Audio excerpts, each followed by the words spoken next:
Madame, Mademoiselle, Monsieur, bonjour et bienvenue dans ce magazine où nous poursuivons notre découverte du Décalogue avec l'exégète André Ouénin qui a publié récemment ce livre « 10 paroles pour la vie » aux éditions Cabedita.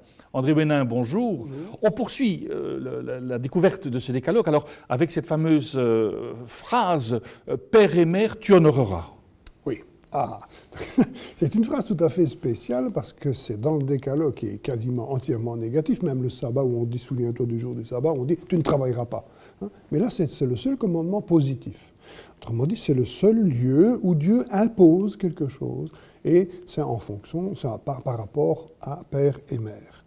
Habituellement, on traduit par « honorer ». Tu honoreras ton père et ta mère, ce qui n'est pas une traduction qui est fausse, mais c'est une traduction qui est unilatérale par rapport à un verbe qui, au point de départ, est plus riche. En fait, le verbe « kabet » en hébreu, ça signifie littéralement « rendre lourd ». Rendre lourd. Alors, oui, mais vous allez voir comment ça... Rendre lourd, ça peut avoir deux sens, en tout cas, a priori. Les idées que je propose ici, c'est Daniel Sibony, un mathématicien psychanalyste juif qui les a proposées pour la première fois, et qui dit, au fond, rendre lourd, ça peut signifier deux choses. La première chose que ça peut signifier, c'est positivement, c'est donner de l'importance, donner du poids à quelqu'un, et il s'agit bien sûr de donner du poids à père et mère, parce que ce père et cette mère ont pris, d'une certaine manière, la responsabilité de donner la vie. Ce sont des gens qui, en plus, ont investi pour nourrir l'enfant, etc. Dans le meilleur des cas, évidemment, une loi fondamentale n'envisage pas les exceptions, mais globalement, ce sont des gens qui doivent être, à qui il faut donner tout leur poids, précisément parce que dans la naissance de l'enfant et dans ce qu'il est devenu, ils ont un rôle tout à fait fondamental, un rôle pour lequel ils méritent d'être honorés, d'être salués. Remarquez qu'il ne s'agit pas ici d'un enfant qui va obéir à papa et à maman ou d'adultes qui vont prendre soin des vieux. Il s'agit bien de l'ensemble de l'existence, de reconnaître tout leur poids de vie au père et à la mère, séparément, pas les parents, mais le père et la mère, parce qu'ils n'ont pas le même rôle dans chaque famille. Ils ont un rôle particulier qui est d'ailleurs configuré à travers les caractéristiques de chacun. Et donc, il faut donner tout leur poids, mais ça signifie aussi par derrière qu'au fond, il faut pouvoir reconnaître que la vie qui nous est venue par les parents est un don, que ce n'est pas un droit que nous avons, mais c'est quelque chose que nous avons reçu. Autrement dit, ce n'est pas seulement donner de poids et de l'importance au père et à la mère, c'est aussi reconnaître qu'à travers eux, c'est un don de vie qui les a traversés et qui va nous traverser également. Autrement dit, c'est une certaine façon de voir l'existence comme un don, finalement, du père et de la mère. Et ce n'est pas seulement le don de l'existence, parce qu'un peu plus loin, le commandement du sabbat va se terminer dans le livre du Deutéronome, en disant « Afin que tes jours se prolongent sur la terre que Dieu ton Père va qu'Adonai ton Dieu va te donner. » Autrement dit, il s'agit bien sûr de la vie, mais il s'agit aussi de la terre, c'est-à-dire c'est ce que les parents vont transmettre quand ils vont disparaître. Et là aussi, il faut pouvoir reconnaître qu'un héritage, c'est un don que l'on a reçu, et donc aussi un don que l'on a la responsabilité de pouvoir transmettre. Ça, c'est pour la partie, je vais dire, positive du commandement. Elle est relativement facile à comprendre. Il y a peut-être une partie plus négative. Alourdir le père et la mère, ça peut être reconnaître que parfois les parents sont lourds. Que les choix des parents peuvent peser sur l'existence de leurs enfants. Dans le Décalogue lui-même, on a vu dans un autre épisode de cette web-série, on a vu comment la faute des pères peut peser sur les fils au point que la vie des fils est compromise, ou en tout cas rencontre des crises, a des difficultés à porter, etc. Ou bien encore, le commandement du sabbat, que l'on a commenté dans l'autre épisode de la web-série, montre qu'un père pourrait très bien faire travailler son fils et sa fille le jour du sabbat, c'est-à-dire esclavagiser, c'est-à-dire aussi rendre le fils et la fille, d'une certaine manière, esclaves de ses propres désirs, de ses propres peurs, etc. Et donc, il est dans le Décalogue lui-même, lorsqu'on parle de père, on enregistre le fait que ce n'est pas toujours rose, que le don qui est fait par les parents, le don de la vie, le don des biens, etc., peut être aussi parfois un don empoisonné. Je crois qu'il ne faut pas chercher très loin dans l'actualité des familles pour se rendre compte qu'effectivement, pour prendre un exemple, papa était avocat, donc tu feras le droit. Donc c'est peut-être un peu caricatural, mais tout ça passe, là c'est clair, mais souvent ça passe de manière tout à fait inaperçue, précisément parce que ça passe à travers une sorte d'hérédité au niveau de la psychologie ou de choses pareilles.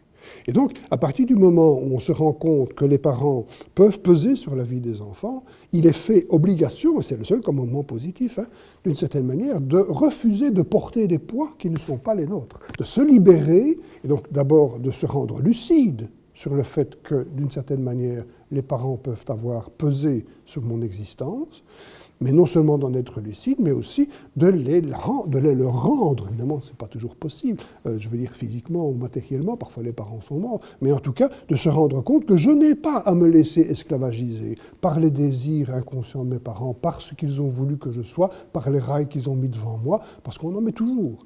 Et donc, d'une certaine manière, c'est dire à l'enfant qu'honorer véritablement ses parents, c'est bien sûr reconnaître toute l'importance qu'ils ont eue, mais c'est aussi les considérer comme capables de porter les poids qui sont les leurs et qui n'ont pas à faire à porter sur leurs enfants. C'est d'une certaine manière faire la vérité par rapport à ses propres origines pour que les origines familiales ne soient pas quelque chose qui empêche de vivre, mais qui au contraire ouvre à la vie. Je crois que ça honore un père que d'avoir un fils qui n'est pas esclave des désirs de son père. Ce qui veut donc dire que là, quelque part, on rejoint la parole du Christ, la vérité vous rendra libre.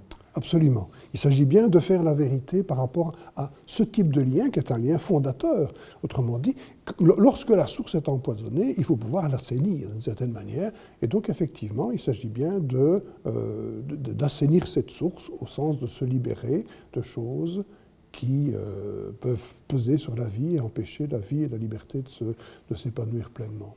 Et donc ce commandement, lorsqu'il est mal compris, peut effectivement quelque part culpabiliser des êtres humains qui n'osent pas reconnaître la lourdeur de leurs parents et qui quelque part sont esclaves de... Oui.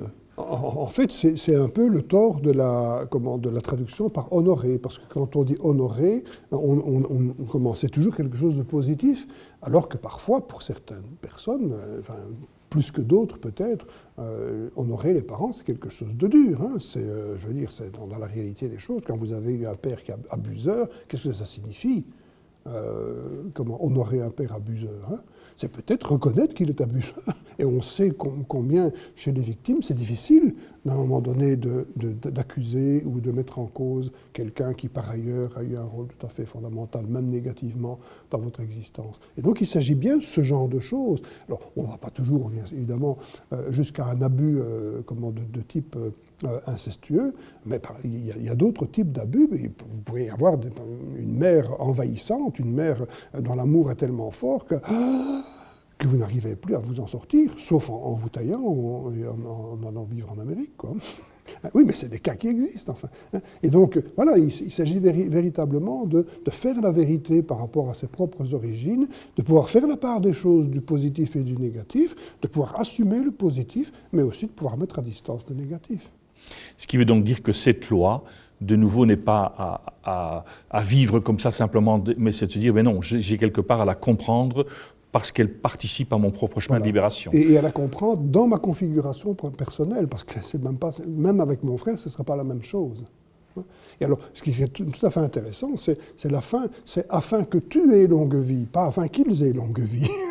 Donc, honore-les, choisis-les, parce que surtout, il faut qu'ils vivent longtemps. Non, c'est pour que tu aies longue vie, pour que ta vie puisse vraiment s'épanouir sur la terre que Dieu va te donner, c'est-à-dire sur la terre, c'est-à-dire avec les biens de consommation que Dieu offre à l'homme, à travers aussi les dons que les parents font aux enfants, de leur vivant pour les nourrir, et une fois qu'ils sont morts, en leur laissant l'héritage.